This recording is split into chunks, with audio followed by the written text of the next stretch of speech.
Hello guys! Bon, aujourd'hui on repart sur une nouvelle vidéo YouTube où je vais parler d'un sujet complètement différent de la dernière fois puisqu'on va parler de mon mariage. En premier, je vais parler des préparatifs de mon mariage. Qui dit préparatif dit budget et dit priorité. Donc avec mon mari, on s'était posé sur un budget de base qui n'a pas été respecté et donc des priorités. Dès le début, à la base, on s'était fixé un budget clair. Et finalement, il a été un peu dépassé. Parce que je pense que comme pour toutes, on s'imagine pas réellement les budgets d'un mariage et on avait des envies et des besoins et en fait on s'était dit mais en fait tu te maries qu'une fois, donc si c'est pas maintenant que tu le fais, c'est genre jamais. Et donc on a décidé de gratter un peu au-dessus de notre budget pour avoir le mariage qu'on souhaitait avoir tous les deux. Et donc nos 3 priorités absolues pour notre mariage, c'était en 1, le domaine, en 2, le traiteur, et en 3, le photographe. Et donc pour la partie pour nous des postes les moins importants, c'était essentiellement le DJ, la déco et la vidéo. Concernant le budget, on avait une idée qu'on a dépassée parce qu'en fait, on avait des envies pendant les préparatifs. Donc moi, j'ai eu des envies un peu soudaines de faire une peinture en live qui n'était pas du tout prévue dans le budget, mais qui était un rêve que j'avais depuis des années. Et donc cette peinture a été réalisée par Il était une feuille. Elle est venue pendant la cérémonie et elle a peint nos visages, ceux de nos enfants et le château où l'on s'est marié. En parlant de château, on a eu quelques petits frais plus ou moins cachés, je sais pas trop comment on peut appeler ça. Donc pour refaire l'histoire, on est allé au salon du mariage pour visiter, voir un peu les prestataires qu'il pouvait y avoir et on est tombé sur un château. Nous allons sur ce château, nous visitons, nous décidons de bloquer cette date et d'envoyer les chèques pour pouvoir réserver les dates de mariage. À part que l'année suivante, donc j'étais cette fois exposante sur le salon du mariage, et on se rend compte qu'en fait, les tarifs avaient augmenté. Donc pour information, on avait signé pour le samedi et le dimanche, et en fait le château nous avait dit pas de soucis, pas de stress, pour le du vendredi au samedi, vous avez le temps, etc., etc.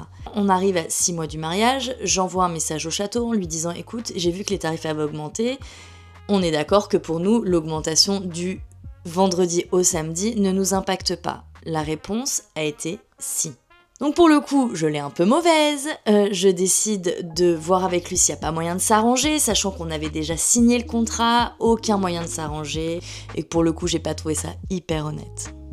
Autre petite chose, et que je trouve hyper importante de surveiller, c'est le fait que quand on a signé le château et qu'ensuite on a récupéré les papiers, on s'est rendu compte qu'il y avait une salle de repli, au cas où, pour un plan B si jamais il pleut, pour pouvoir faire notre cérémonie laïque.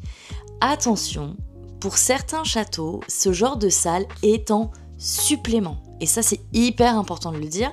Moi, je me suis retrouvée avec mon mari à me dire on prie le bon Dieu pour qu'il ne pleuve pas ce jour-là, puisque je crois que la salle de repli était à 1000 €.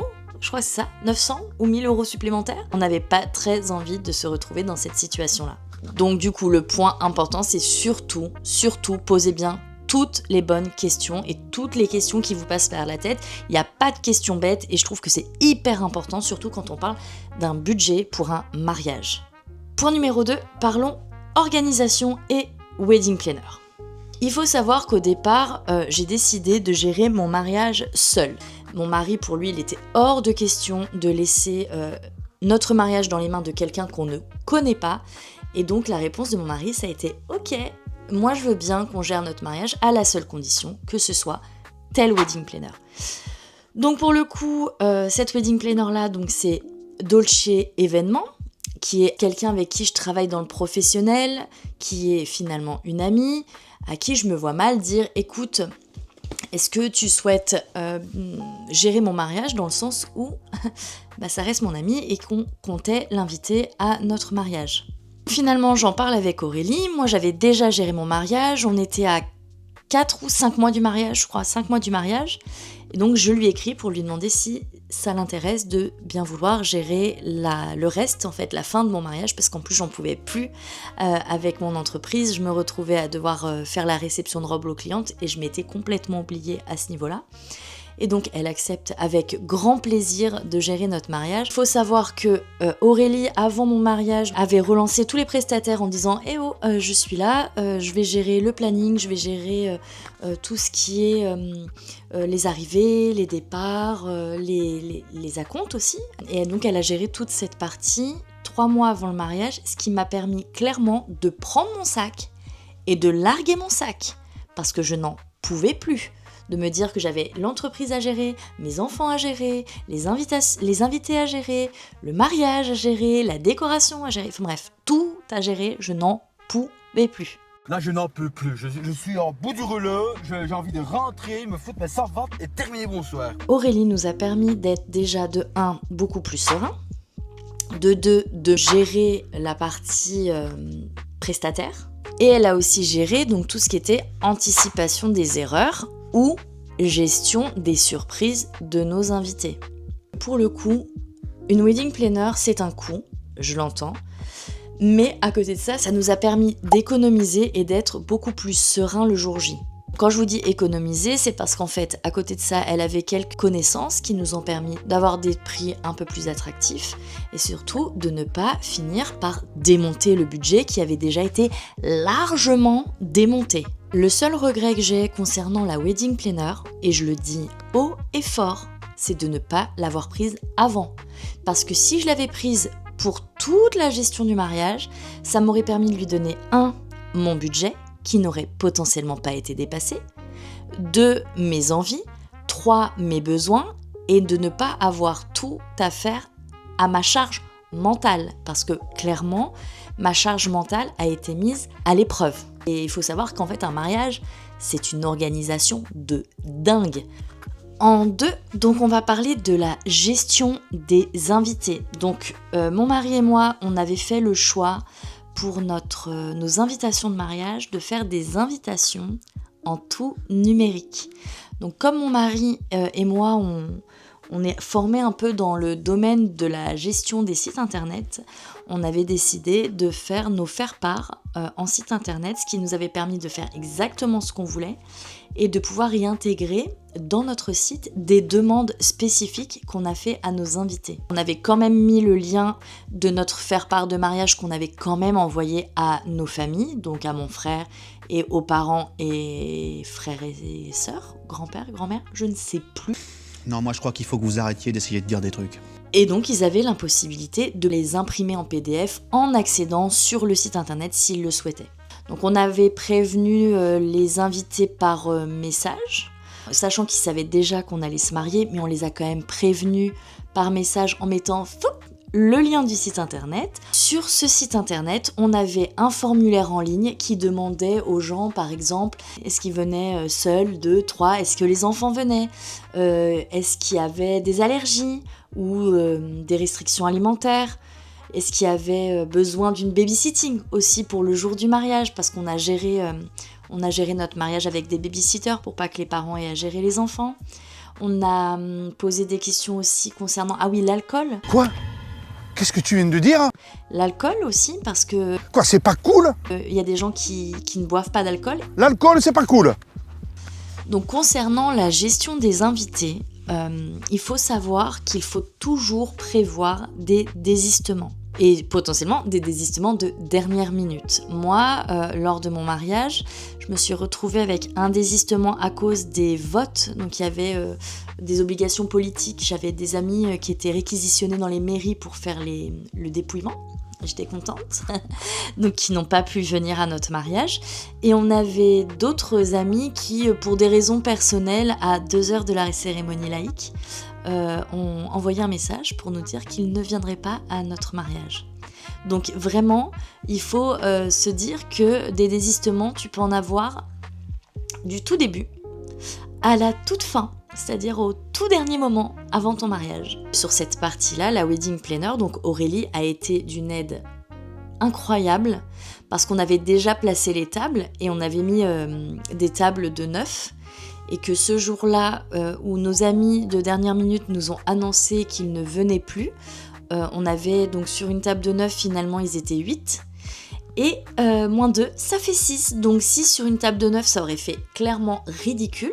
Et donc pendant que j'étais à mes préparatifs, maquillage, coiffure, habillage avec ma témoin et mes demoiselles d'honneur, Aurélie s'est retrouvée en salle pour changer la table et passer une table de 9 à une table de 6.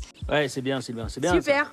Du coup, je suis rentrée en salle, j'ai vu que la table elle avait été changée et j'ai trouvé ça dingue parce que du coup, cette partie-là, j'ai même pas eu besoin de me stresser puisque pendant mes essayages, pendant mon habillage, Aurélie était venue me voir en me disant « Pas de stress, ça va aller, je gère. » Bravo.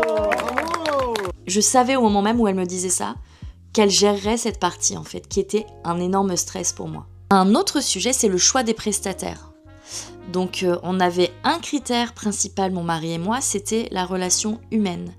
Il était hors de question pour nous de subir les prestataires. Mais hors de question. J'ai déjà vu des gens se marier et dire « Ouais, moi, la photographe, elle a fait des photos, mais au dernier moment, elle a décidé de pas tout nous envoyer. » Ou le DJ, ça s'est pas forcément bien passé parce qu'il avait proposé de faire de l'animation et finalement faisait plus d'animation. Pour le coup, la relation humaine était ultra importante et donc on a quand même décidé de rencontrer tous les prestataires pour voir un peu ce que ça donnait au niveau humain. Donc moi je trouve ça, c'est un point important pour moi, il faut rencontrer ces prestataires, pas signer parce que tu l'as eu au téléphone et qu'il avait l'air sympa et qu'il avait l'air hyper cool. Non, si tu l'as pas rencontré, tu sais pas comment il est, tu sais pas ce que ça vaut, tu sais rien. Il t'a rien montré, il t'a juste parlé et pour moi ça vaut rien. Un autre exemple, le traiteur, on s'était dit on veut quelqu'un de hyper simple et c'est surtout mon mari. Parce qu'il avait des envies, les hommes ont le droit d'avoir des envies le jour d'un mariage. C'est vrai qu'on commence à vous considérer en tant que tel. Et je trouve ça hyper important de le laisser parler. Ah bon ?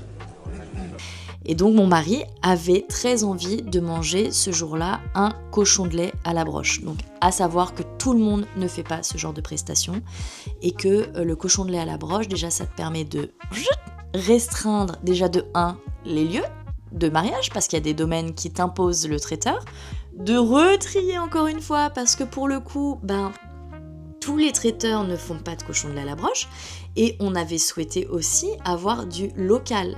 Donc pour le coup, tout le monde ne fait pas du local. Donc nous, notre traiteur, donc c'était Marc Sainte-Claire, mais je vous mettrai tout en description de cette vidéo, tous les prestataires chouchous de notre mariage. Mais Marc Sainte-Claire, en fait, était un traiteur qui se situait aux alentours de la Réole, qui lui nous avait proposé du foie gras, qui nous avait proposé si on souhaitait des huîtres, qui nous avait proposé donc le cochon de la broche. Tous ces petits trucs-là qui nous rappelaient la région et qui pour nous étaient quand même ultra importants. Donc autre chose aussi, nous avions décidé de faire un service en milieu de table. Je trouve ça bien en service à l'assiette, mais pour le coup moins convivial, surtout que nous les gens se connaissaient pas forcément. Et puis ça permettait aussi de se dire que celui qui aimait pas trop, il pouvait en laisser pour l'autre. On n'a rien jeté. Tout ça, ça nous a permis d'avoir un mariage beaucoup plus convivial et les gens ne s'y attendaient pas du tout. C'est-à-dire que eux s'attendaient à être servis à l'assiette et quand ils voient qu'un gros plat leur est servi au milieu et qu'il faut partager avec tous les gens qu'il y a autour, les retours qu'on a eus, c'est que c'était dingue en fait, que ça change de ce qu'on peut trouver d'habitude. Voilà, concernant les prestataires, on a choisi nos prestataires un peu comme ça, c'est pareil pour le photographe. Donc c'était Vincent Lachaise, quelqu'un qu'on a adoré rencontrer, quelqu'un qui nous a suivis du début à la fin, que j'ai adoré. Il a vraiment été là un peu comme un ami le jour du mariage, et c'est surtout qu'il a été tellement discret, que vraiment c'est un prestataire aussi que j'ai vraiment beaucoup aimé, et c'est surtout qu'en fait avec lui on avait vu pour faire un trash the dress, et pour le coup le trash the dress ça a été la meilleure idée de ma vie. Mais bon, ça je pourrais en parler dans une autre vidéo pour vous proposer ce qu'on peut faire après le mariage avec nos robes. En parlant de robes, parlons de nos tenues. Donc pour le coup, moi, j'avais 2 robes. J'avais une robe très simple à la mairie, une robe tout en dentelle sur le haut et en bas très fluide, avec un voile dans les cheveux rempli de fleurs colorées. C'était un voile magnifique. Vraiment, mon voile, c'était vraiment l'accessoire que j'ai le plus aimé le jour de mon mariage. Pour la cérémonie laïque, donc le samedi, j'avais une robe pareille, tout en dentelle et applique sur le haut, avec un bas complètement différent de ce qu'on peut retrouver habituellement, parce que c'est vrai que les mariés, moi ça fait 2 ans et demi que je fais ce que je fais, et les filles sont beaucoup dans les demandes de robes blanches, les robes ivoire, etc., etc. Et en fait je pense que moi, le jour de mon mariage, j'avais vraiment pas envie de faire comme toutes les autres, et j'ai décidé donc d'avoir une robe avec du champagne sous ma robe, donc la doublure était champagne, le dessus était blanc, mais du coup on voyait que ma robe était pas complètement blanche, et du coup ça me permettait vraiment d'avoir quelque chose qui me représentait vraiment, quelque chose qui à ce moment-là me collait à la peau en fait. Et donc le fait d'avoir une robe pour la mairie et une robe pour la cérémonie laïque, ça a permis aux gens aussi d'avoir l'impression d'avoir vécu le mariage plus longtemps. Donc ceux qui étaient là à la mairie, ça leur a permis de revivre un deuxième mariage le samedi, et ceux qui étaient là le samedi ne se sont pas forcément rendus compte qu'ils étaient pas... Enfin, ils savaient qu'ils n'étaient pas présents le vendredi, mais on a tout donné autant le vendredi que le samedi, donc ça a permis même pour nous de faire vraiment 2 moments complètement distincts l'un de l'autre. Donc je vais pas forcément vous dire d'où viennent les robes puisqu'elles viennent de chez moi, forcément, ça serait complètement débile autrement, mais les robes donc venaient de chez moi, et j'ai créé donc 2 robes, une pour la mairie et une pour la cérémonie laïque. Un autre sujet, le format du mariage. Le mariage, nous, il s'est fait sur 3 jours. On a eu le vendredi, qui était le mariage civil à la mairie. On a eu la cérémonie laïque le samedi et le brunch le dimanche. Pourquoi 3 jours ? C'est essentiellement parce qu'en fait on se marie à la mairie de Bordeaux, et que la mairie de Bordeaux était quand même à quasiment 1 heure du château, et que pour moi il était inconcevable de faire subir, ne serait-ce qu'à mes enfants, le fait d'aller me marier à la mairie puis de refaire la route pendant 1 heure et d'aller sur le château. Je voulais vraiment faire ça très simple, sans stress et sans courir.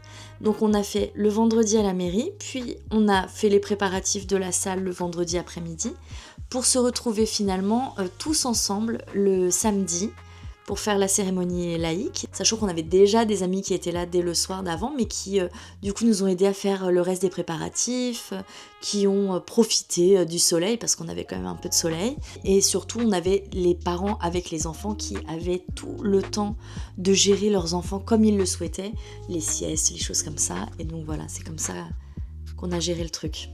Donc concernant du coup le mariage, on a décidé de faire un mariage très intimiste. On s'est retrouvés peut-être à... je sais pas, je dirais 25 personnes je crois à la mairie, pour après retrouver tout le monde le samedi. Mais c'est vrai qu'à la mairie je voulais quelque chose de simple. Il faut savoir une chose, si tu veux te marier et te faire un kiff, fais-le. Parce que moi je vais te dire comment je suis arrivée à la mairie. On a eu un kiff de dernière minute avec mon mari et nos témoins. On a envoyé un message à tout le monde en leur disant « Écoutez les gars, genre si on décide d'arriver en vélo cargo, parce que ça c'est moi, genre mon vélo cargo c'est quelque chose que j'utilise tous les jours, donc pour moi c'était genre le petit clin d'œil du mariage. Donc on en parle, et là on pose la question à nos amis, genre est-ce que vous pourriez faire le cortège et avoir tous un vélo, et on va jusqu'à la mairie de la maison et on y va en vélo. Et tout le monde était hyper motivé, c'était un truc de fou. Donc je me retrouve à appeler le photographe pour lui dire « Écoute, de base t'étais pas prévu pour la mairie, mais si je te dis qu'on fait le mariage et qu'on arrive en vélo cargo, est-ce que ça te tente ?» Donc lui, hyper motivé, mais ultra motivé. Donc on se retrouve avec le témoin de mon mari qui pédale, avec le photographe à l'envers qui nous prend en photo pendant que nous on est dans un vélo cargo avec donc le vélo et à l'avant la grande caisse là, je sais pas si vous voyez un peu ce que je veux dire. Il y avait mon mari qui pédalait et moi j'étais devant, et j'avais mes 2 petites filles à côté, donc on était toutes les 3 dans le vélo cargo, c'était genre mais une dinguerie, avec derrière nous mon frère, mes témoins, il y avait nos demoiselles d'honneur, je sais pas combien il y avait de personnes en vélo derrière nous, mais c'était pépite, je vous jure.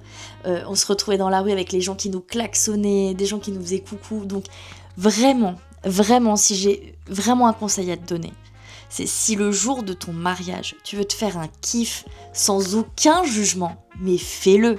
Moi, j'ai pas cherché à savoir si quelqu'un allait me dire faut le faire, pas le faire, machin. Je m'en fous complet. Je l'ai fait parce que j'avais envie de le faire. Et ça, c'est ultra important. Et le samedi, c'est pareil. Finalement, on n'a pas eu beaucoup plus de monde parce que de mémoire, on était 80... A few moments later. Je pense qu'on était 70 adultes avec une quinzaine d'enfants et c'était largement, mais largement suffisant. On avait fait une liste avec mon mari avant le mariage, je pense qu'on avait peut-être 115 invités. Et puis après on s'est dit, non mais attends, lui on le voit plus, lui on n'a plus de nouvelles. Donc là on a commencé à faire du tri. Puis finalement il y a des gens qui sont pas venus, donc le tri s'est fait tout seul. Et on s'est retrouvés à 70 adultes et une quinzaine d'enfants, quelque chose comme ça. Et c'était largement suffisant pour moi, puisque finalement on se retrouvait simplement avec les gens qu'on aime et les gens très proches. Donc ensuite on a eu la cérémonie le samedi, donc le jour J, avec la cérémonie laïque. Nous on a décidé de faire officier notre cérémonie par nos témoins. Attention, c'est beaucoup plus intimiste pour moi. C'est mon avis personnel, parce que je trouve ça beaucoup plus intimiste que tes amis qui te connaissent depuis des années et des années créer cette cérémonie laïque. Mais attention, parce que c'est un travail énorme. Je sais que nos amis vont voir cette vidéo, je le sais. Et ça, vraiment, je crois que je remercierai jamais assez nos amis d'avoir géré cette cérémonie comme ils l'ont gérée. On a eu des surprises du début à la fin. Je n'ai jamais autant pleuré que le jour de mon mariage. Jamais. En plus de ça, tout le monde a adoré la cérémonie. Moi, j'ai eu l'impression que c'était passé ultra vite. Eux étaient très stressés, donc ils se sont dit c'est hyper long, on sait pas trop. C'était mais génialissime. Donc on a même eu des retours après de messages de gens qui nous ont dit non mais la cérémonie laïque, c'était une dinguerie. Ça c'est vraiment le point vraiment de mon mariage mais qui m'a marqué et je pense qu'il me marquera à vie. Rien que d'y penser, en vrai honnêtement j'ai envie de pleurer. Je me dis faut pas le faire parce que je me suis maquillée pour la vidéo. Mais c'est vraiment un moment qui m'a... Je serai marquée à vie par cette cérémonie. Donc à savoir aussi qu'avant notre cérémonie, la wedding planner avait eu pour idée, parce qu'il allait faire chaud, de laisser quelques boissons et de quoi grignoter en attendant donc l'entrée sur la cérémonie laïque. Et ça c'était une bonne idée. Donc ensuite, après la cérémonie laïque, vient la partie cocktail. Donc nous, on a eu un groupe en live qui a mis du coup beaucoup d'ambiance, qui nous a prêté les micros pendant la cérémonie et qui donc a duré à peu près, je crois, 2h30. Et en plus de ça, nous ont proposé de faire la vidéo. Et ça c'est un sujet. Parce qu'à la base, on n'était pas du tout pour prendre un vidéaste. Et en fait, on a eu tellement eu aucun regret d'avoir fait faire cette vidéo. J'ai trouvé ça génial. On avait décidé de faire de la soupe champenoise parce que comme moi, je viens de Troyes, pour moi, c'était hyper important de laisser un petit clin d'œil de chez moi. Et puis, c'était beaucoup plus simple, en fait, à servir le jour du mariage. On a aussi décidé de prendre des tireuses à bière et de la limonade. C'était de la maison pipe de mon atelier. Donc, nous ont loué, je ne sais plus, les tireuses et nous ont vendu les bières et la limo. À savoir que si tu ne finis pas tes fûts, ils te les récupèrent. Donc ça, c'est génial aussi. Pendant le cocktail, donc à la tout début du cocktail à l'entrée, on avait décidé de faire le jeu des binômes. Best idée ever. C'est-à-dire que je me suis retrouvée avec des gens qui ne se connaissaient pas du tout et qui ont fait des photos au photobooth pour ce jeu. Et là, j'ai trouvé ça dingue. J'étais là, j'entendais elle est où Céline Dion? Quelqu'un aurait vu Céline Dion? Les gens, ils pensaient que... Bref, je les voyais me poser la question de savoir comment moi je m'appelais, etc., etc. Et on me dit, mais moi je suis Ariel et je recherche Polochon. Mais je ne suis pas Polochon. Et je trouvais ça tellement drôle. Enfin, c'était énorme. Donc du coup, ça a permis à tout le monde de pouvoir discuter. Et ça a forcé un peu le truc. Et j'ai trouvé ça génialissime. Ça a brisé la glace entre les invités. Et ça, vraiment, ça a été une superbe idée.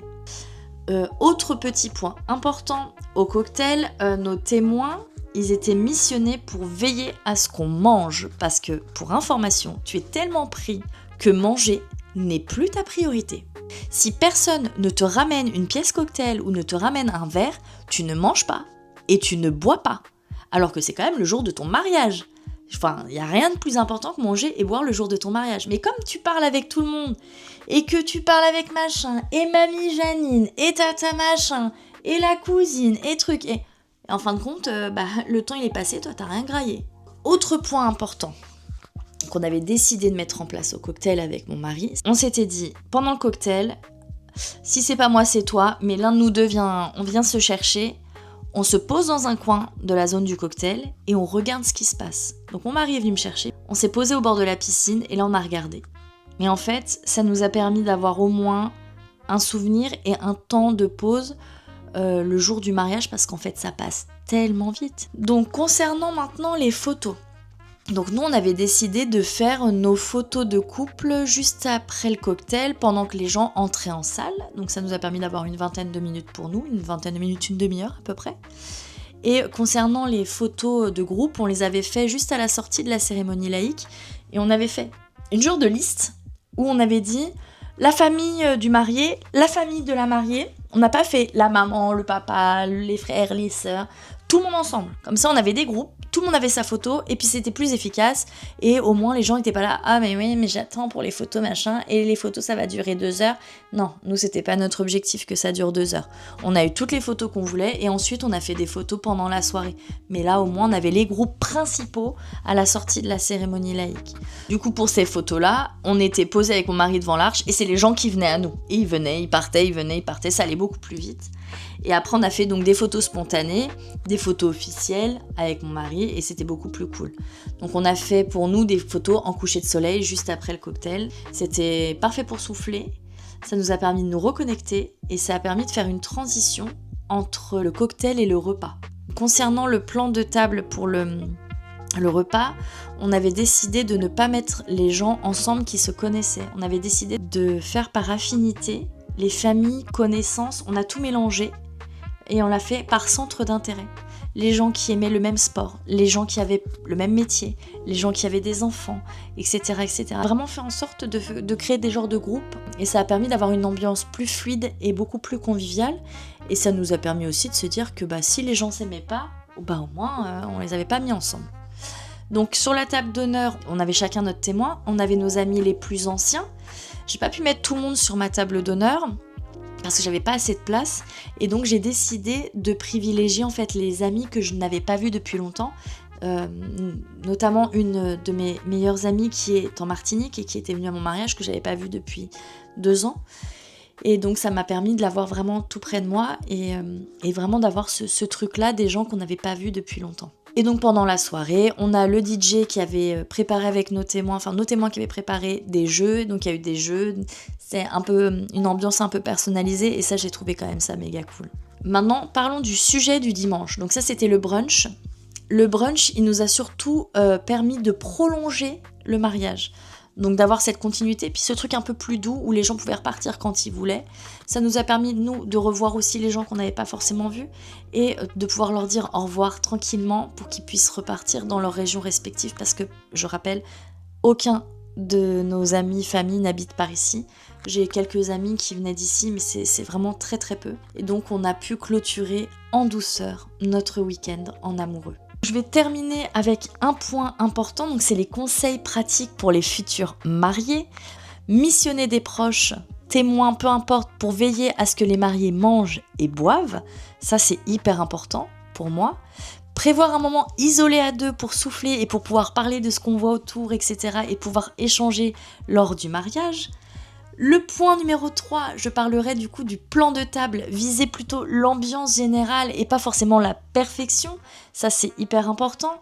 En 4, je dirais les invitations, poser un maximum de questions en amont, les allergies, le babysitting, l'alcool, qui vient avec qui, avec quoi, etc., etc. Ce qui vous permet à vous de mieux anticiper en fait le jour J. Anticiper les désistements de dernière minute. Moi je vous dis, ça m'est arrivé et quand j'en parle à la plupart de mes mariés qui me disent « Oh mais non, nous on n'a plus que nos amis proches », eh bien non.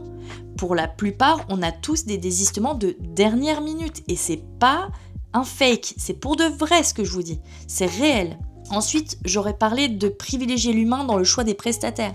C'est bien de choisir un prestataire parce qu'un tel, une telle, machin nous a dit qu'elle était bien, que ci, que ça. Oui, ça c'est bien. Je suis d'accord, j'entends. Mais le plus important reste quand même le côté humain. C'est pas parce que ta copine, elle a aimé ce prestataire qu'avec toi ça va matcher. Il faut que ça matche avec toi. C'est ton mariage. C'est pas celui d'un tel ou une telle. C'est ton mariage. Sur ce, je vous ai donné tout ce que j'avais à vous donner sur le jour de mon mariage. Si cette vidéo t'a plu, alors n'hésite pas à t'abonner, n'hésite pas à laisser un commentaire ou alors active la cloche pour voir les prochaines vidéos. Je te dis à très vite!